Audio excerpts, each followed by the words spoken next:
Boa noite, irmãos, a graça e a paz, amém. É bom ver alguns irmãos aqui nessa noite e pedir paciência aos irmãos que estão me ouvindo já pela terceira vez nessas últimas 24 horas.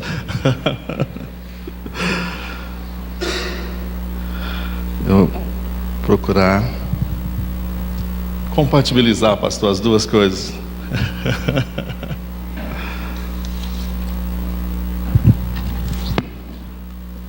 Graças a Deus.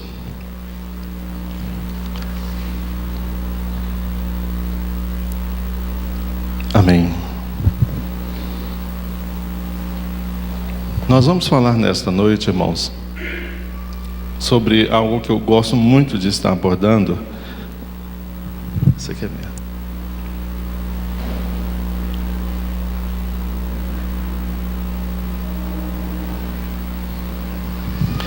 Dentro da temática que nos é proposta ainda sobre a questão da família.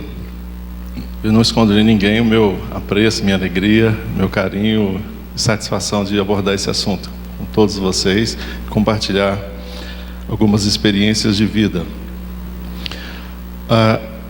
Antes de nós começarmos a abordar o assunto, eu gostaria só de fazer uma introdução, ainda que meio no ritmo da aula que nós temos com os irmãos. É que quando o povo de Israel foi levado cativo para a Babilônia, eles permaneceram ali por décadas. E durante esse período que eles permaneceram ali, eles sofreram muita influência de várias culturas, principalmente a cultura da Babilônia. Depois de décadas de influência cultural, eles tiveram 3 levas de pessoas que regressaram para reconstruir Israel, uma nação que estava totalmente decadente. A primeira leva foi com Zorobabel para a construção do templo. A segunda leva foi com Esdras para a restauração da palavra de Deus no meio do seu povo. E a terceira leva foi a restauração ou a reconstrução dos muros por Neemias. Todas essas 3 obras foram muito importantes para a vida do povo da nação judaica. A reconstrução do templo, estava vendo aí as fotos, lembrando desse detalhe de Zorobabel. A restauração da palavra por Esdras. E a reconstrução dos muros de Jerusalém por Neemias, que também nos chama a atenção da questão de proteção, de cuidado, daquilo que para eles era o maior patrimônio cultural e espiritual, que era o templo de Jerusalém. Mas a ação de Neemias, que nós vamos ler agora nessa referência de Neemias no capítulo 4, no versículo 4, é o texto que nós estaremos fundamentando a reflexão nesta noite, acontece no momento em que essa reconstrução do muro estava enfrentando muita oposição. Principalmente a cultura samaritana resistiu muito à reconstrução dos muros de Jerusalém. E todas as vezes que Neemias empreendia a obra, eles enfrentavam incursões de pessoas que não desejavam que esta obra fosse concretizada. E no momento em que ele estava preparando o povo para enfrentar essa batalha, ele nos trouxe alguns princípios e estratégias de combate que serão recomendadas para todos nós aqui com relação à questão do nosso grande enfrentamento relacionado às nossas famílias. Hoje, a nossa batalha tem a ver com a preservação, a edificação da muralha daquilo que nós temos de mais importante, mais sagrado, que é o patrimônio que Deus, inestimável que Deus nos deu, nossa família. E é por isso então que nós lemos Neemias 4,14, que diz o seguinte: E olhei, e levantei-me e disse aos nobres, aos magistrados e ao restante do povo. Primeira coisa, primeira estratégia: não os temais. Segunda estratégia: lembrai-vos do grande e terrível ou temível Senhor, outras traduções. E terceira estratégia: pelejai pelos vossos irmãos, vossos filhos, vossas mulheres e vossas famílias. Amém? Então vamos lá. Primeira coisa que nós precisamos aprender dessa estratégia é não ter medo. O medo é a mãe da segurança. E muitas vezes o medo é até bom no sentido de evitarmos que algumas coisas ruins aconteçam conosco. Mas o que nós percebemos, irmãos, enquanto nós seres humanos, é que muitas vezes o medo toma conta de nós. Eu observo, e sempre quando eu leio a Bíblia Sagrada, eu vejo Jesus se aproximando dos seus discípulos, dizendo: não temas. E todas as vezes que eu leio essa passagem, eu começo a me perguntar por que Jesus sempre se aproximava dos seus discípulos, dizendo: não tenham medo, não temas. E aí eu me lembrei de várias passagens bíblicas que alimentam a revelação de um princípio, de algo que é fundamental com relação ao medo. Passagens antigas, como no livro de Jó, quando ele diz que o que eu temia me sobreveio, o que eu receava me aconteceu, mostram-nos que o temor, o medo, pode se transformar numa fé contrária. O que nós tememos tem esse poder de se voltar contra nós, de se materializar, de se mostrar como evidência dos nossos maiores pesadelos.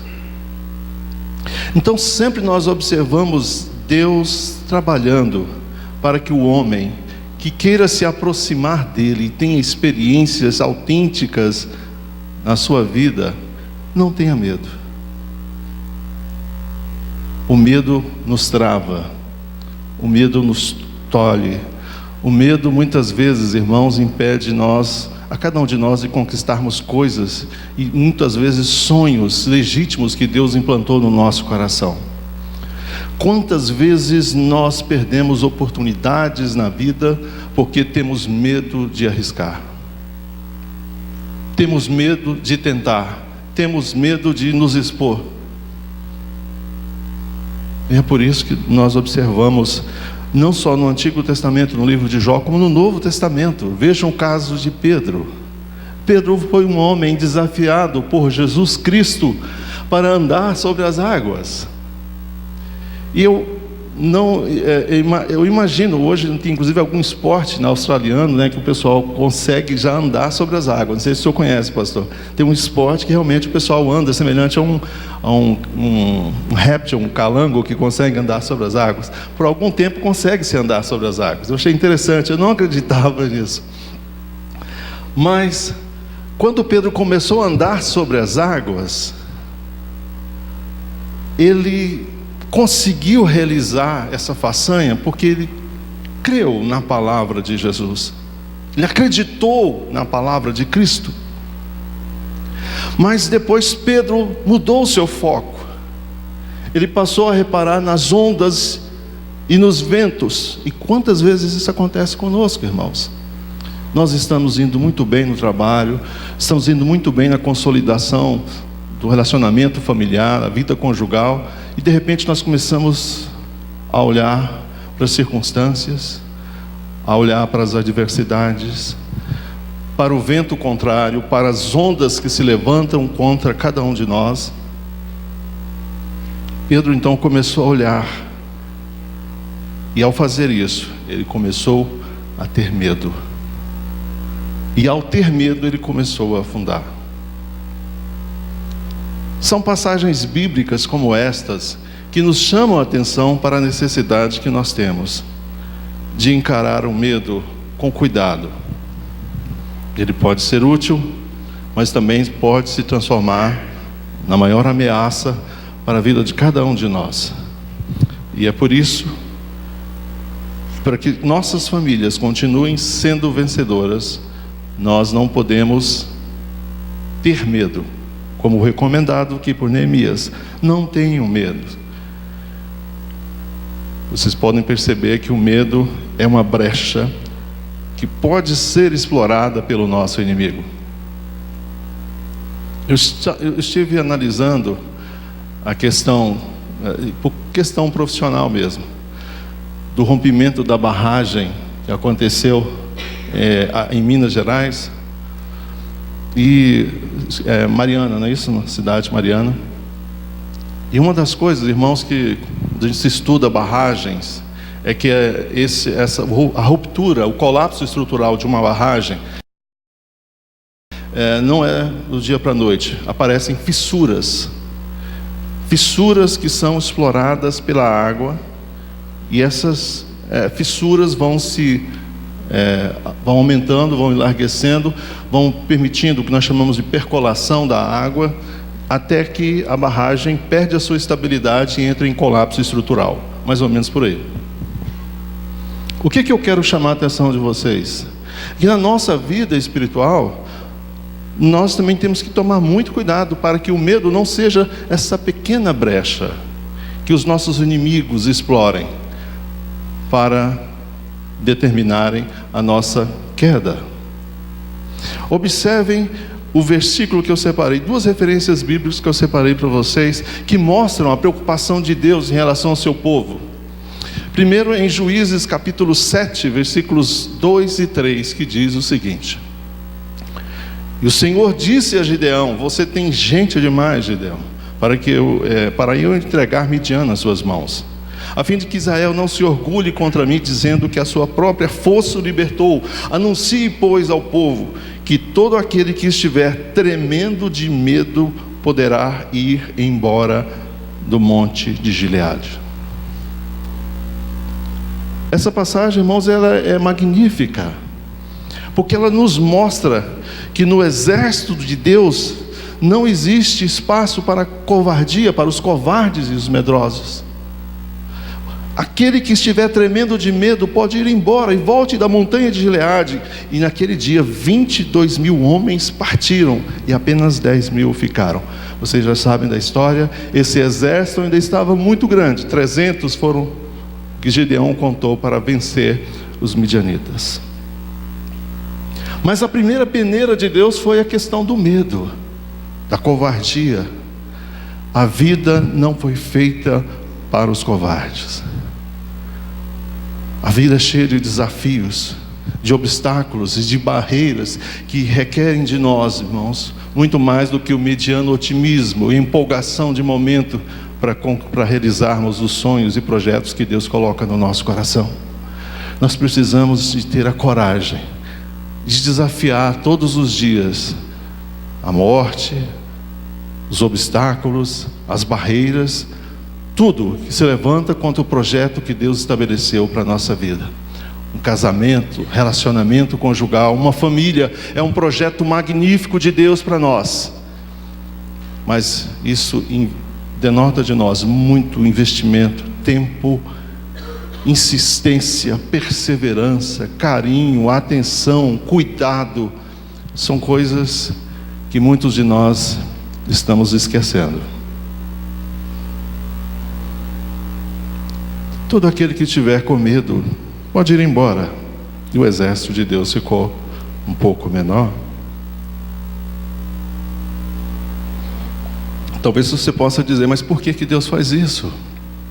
E eu encontro, irmãos, na lei da guerra, existe uma lei no Antigo Testamento chamada lei de guerra, resposta para isso, que é em Deuteronômio capítulo 20, versículo 8, que diz o seguinte: por fim os oficiais acrescentarão: alguém está com medo e não tem coragem, volte ele para a sua casa. Por quê? Por que Deus não gosta de contar com os covardes, os medrosos do seu exército? Para que os seus irmãos israelitas também não fiquem desanimados. Vejam que esse princípio é um princípio que tem aplicação prática em nossas vidas, nosso dia a dia. Não tenham medo, não temais. Está muito difícil hoje ser pai, ser mãe. Não tenha medo, se Deus te deu essa graça, Ele vai te dar sabedoria para educar seu filho, sua filha no temor ao Senhor. É muito difícil hoje estabelecer uma família, está difícil a situação financeira. Não tenha medo, se Deus te confiou um companheiro, uma companheira, Ele vai te dar condições para que a família seja sustentada, para que essa família seja nutrida, para que essa família cresça. O Deus que implantou esse projeto no seu coração, Ele é fiel para consolidar esse projeto também. Amém? Todos podem dizer amém? Assim seja. Não ter medo, primeira coisa. Por isso, nós podemos entender que, além das oposições, dos obstáculos e das barreiras que são naturais da vida, nós podemos compreender o que a palavra de Deus quer dizer: sujeitai-vos, pois, a Deus, resisti ao diabo e ele fugirá de vós. Nossa luta também é uma luta, uma batalha espiritual. Lutamos contra forças que insistem em querer nos desanimar, nos abater, nos destruir. Mas em todas essas coisas somos mais que vencedores por meio daquele que nos amou. Em todas essas coisas nós somos mais que vencedores pelo poder do sangue de Cristo. Número 2, segunda estratégia que eu gostaria de enfatizar nesta noite é sobre as famílias que conseguem vencer os adversários, as adversidades. São aqueles que aprenderam a confiar no Senhor. Confie no Senhor, confie no seu Deus. Saiba que Ele é um Deus que cuida de você, que cuida de cada um de nós. E é por isso, irmãos, que nós somos desafiados a confiar em Deus numa época em que as pessoas estão desaprendendo a confiar no Senhor. Muitas vezes nós procuramos respostas, e eu entendo que Deus nos concedeu condições de muitas vezes obtermos resultados, enquanto a intervenção humana pode produzir esses resultados. Mas vai haver e haverá situações em que o homem não pode fazer mais nada. E é nesse momento em que o homem não pode fazer mais nada, que as portas estão abertas para nós exercitarmos a nossa confiança no Senhor. Confiar no Senhor. Muita gente confia em carros, em cavalos, né? Muitos confiam em políticos, outros confiam em influências, em ingerências humanas, mas nós confiamos no Senhor dos exércitos. Amém? É Ele que move o coração dos homens, é Ele que remove reis e estabelece reis. É isso que diz a palavra do Senhor. É Ele que é capaz de fazer coisas, de agir onde nós não podemos agir. E é importante então nós esperarmos com paciência no Senhor, que Ele vai se inclinar para nós e ouvir o nosso clamor. E por isso que Neemias dizia: lembrai-vos do grande e terrível Senhor, e temível Senhor. O salmista Davi escreve no Salmo 37 uma declaração magnífica também, que eu considero uma das declarações de identidade, de alguém que aprendeu a contar com Deus, com o agir de Deus em todos os momentos da sua vida. Olha, eu não tenho conhecimento da realidade da vida de cada uma das famílias aqui presentes. Pode ser que você enfrente desafios e dificuldades que muitos de nós nem sonhamos. Já tive a oportunidade de conviver com várias famílias que enfrentavam obstáculos que nós nem imaginávamos. Famílias que enfrentavam obstáculos com as drogas, famílias que enfrentavam obstáculos com a incredulidade, com a falta de esperança, com a infidelidade conjugal, famílias que enfrentavam obstáculos com sonhos que foram sepultados, com esperanças perdidas. Mas eu digo uma coisa para você, de experiência própria: quando nós abrimos as janelas do nosso coração, abrimos a nossa alma para o agir de Deus, nós podemos experimentar o que o salmista escreve aí no Salmo 37, versículos 5 a 7. Entregue o seu caminho ao Senhor. Primeira coisa, Entregue o seu caminho ao Senhor. Segundo, confie nele. Confie no teu Deus. Exerça essa confiança no Deus que você serve. Dê espaço para o agir dele, justamente aonde pode ficar evidente que é ele que está agindo, que é ele que está intervindo. Confie nele, e assim ele agirá. Ele agirá. Ele deixará claro como alvorada que você é justo, que o sol do meio-dia, que você é inocente. Descanse no Senhor, meu irmão. Você que veio aqui nesta noite, Deus te trouxe aqui nesta noite para te trazer essa palavra de que você não precisa viver angustiado, aflito, estressado, mas você tem que aprender a confiar no teu Deus e descansar no teu Deus. Descansa no Senhor, entrega todos os motivos de inquietações da sua alma, tudo isso que te aflige, que angustia, que te deixa perplexo perante a vida. Entregue isso ao Senhor, confia nele, que Ele tudo fará. Ele fará. Descanse no Senhor e aguarde por Ele com paciência.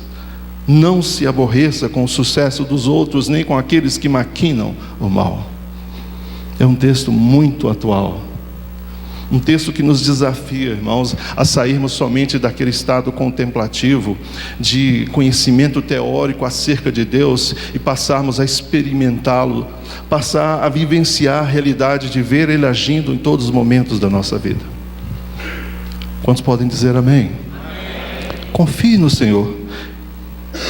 Você vai entender o que o salmista diz no capítulo 40, versículo 1. Esperei com paciência no Senhor. Espere no tempo de Deus. Não tente alimentar essa correria que as pessoas têm hoje de querer respostas imediatas. Nós temos que aprender a esperar o tempo de Deus, esperar com paciência no Senhor, que Ele vai ouvir o nosso clamor. Amém? Os irmãos que estão aí pensando em estabelecer família, em construir família, atenção solteiros, essa palavra é para você. Espere com paciência no Senhor, e Ele te ouvirá, amém? Deus conhece a sua necessidade, Ele sabe quais são as suas carências, e Ele sabe o momento certo e a hora certa de te abençoar. E por último, se nós queremos ouvir a terceira estratégia de Neemias, ele recomendou: olha, lutem pelos vossos irmãos, lutem pelos vossos filhos, pelas vossas mulheres, pelas vossas famílias. Irmãos, nós estamos sendo desafiados mais do que nunca a lutarmos pela nossa família.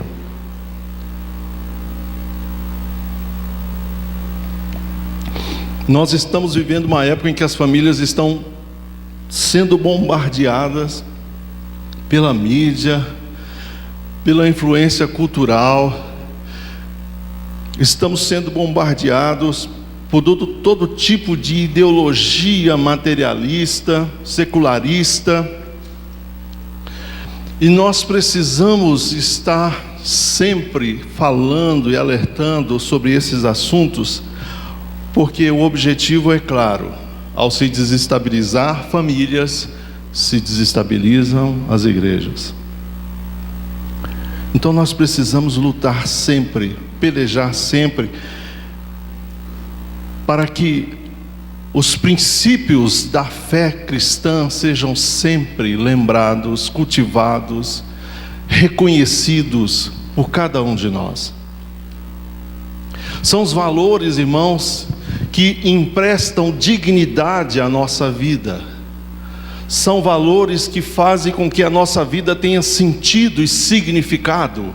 São esses valores que fazem com que o nome de Deus seja glorificado. E olha, eu quero aqui lembrar uma passagem de 2 aos Coríntios, no capítulo 10, que Paulo descreve na sua segunda carta, que me chama a atenção, falando ainda sobre combate, que embora nós estejamos vivendo assim como os homens, nós não lutamos segundo os padrões humanos. Pois embora andando na carne, nós não militamos segundo a carne. As armas da nossa milícia não são carnais, são sim poderosas em Deus, para a destruição das fortalezas. Nós derrubamos o quê? Raciocínios. Irmãos, a luta é aqui, ó. É uma luta para conquistar mentes. São concepções ideológicas, são cosmovisões, são maneiras de enxergar o mundo que tentam sorrateiramente extirpar do coração das nossas famílias, dos seus filhos, famílias, maridos e esposas, os valores estabelecidos na palavra de Deus. A ideologia de gênero, são tantas outras ideologias que procuram disputar o espaço que deve ser reservado somente para a palavra de Deus. Porque uma das coisas que nós não podemos esquecer jamais é o seguinte: Jesus falou isso, que os céus e a terra passarão, mas as minhas palavras não hão de passar. Eu e você vamos passar, mas a palavra de Deus subsistirá. E são estes valores que precisam ser resgatados, preservados, cultivados, ensinados às nossas crianças, defendidos pelas nossas famílias. São esses valores que fazem com que nós temos condições de derrubar raciocínios e toda altivez humana que se levanta contra o conhecimento de Deus, e levamos cativo todo pensamento à obediência de Jesus Cristo. Amém? Nos coloquemos em pé. Quando a família luta unida, se fortalece, e o inimigo é derrotado com rapidez.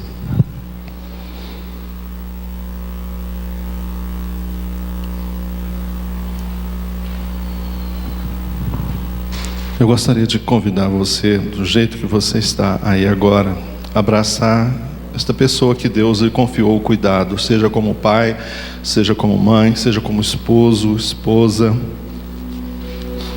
Por favor, abrace essa pessoa agora. É o bem, o maior patrimônio que Deus deu à sua vida. Você não pode permitir que esse patrimônio seja destruído. Você não pode permitir que o mundo venha engendrar valores corrompidos no coração das crianças, seus filhos, dos jovens e adolescentes. Você não pode permitir que a salvação preciosa conquistada no sangue de Cristo seja ignorada, mas que esse ser maravilhoso que Deus colocou ao seu lado é alguém que vai estar eternamente com você um dia, adorando aquele que vive para sempre. Amém? Senhor, quero te agradecer, Pai, por todas as famílias dessa igreja, pelo maior patrimônio que o Senhor tem nos confiado. Como é bom, Senhor Deus, poder chegarmos em casa e termos um sorriso, um ombro amigo, um colo. Como é bom, Senhor, termos condições de compartilhar experiências de vida. Como é bom podermos sorrir juntos, brincarmos juntos. Pai, quero te agradecer pela minha família, pela minha esposa, pelos meus filhos. Agradecer por cada família desta igreja, Pai, e rogar ao Senhor, Deus, nos capacite, ó Deus, nos capacite, Senhor, e nos dê sabedoria para fechar qualquer tipo de brecha que tente de alguma forma destruir um projeto tão perfeito, tão maravilhoso quanto esse. Todo medo, todo temor, toda dúvida e incerteza sejam removidas dos nossos corações. Senhor, que nós todos possamos confiar mais e mais em Ti, descansarmos no Teu cuidado, Pai, porque é o Senhor quem cuida de cada um de nós, dos nossos filhos, esposas, cônjuges. Pai, muito obrigado por cada um, Senhor Deus. No nome do Senhor Jesus, ao partirmos para as nossas atividades amanhã, nós sabemos que enquanto estamos soltos neste mundo, Pai, onde quer que nós estejamos, onde quer que as plantas dos nossos pés pisarem, o Senhor estará conosco, nos dando a vitória e nos guardando da influência de todo o mal, em nome do Senhor Jesus Cristo. No nome do Senhor Jesus, nós te agradecemos nesta noite. Amém.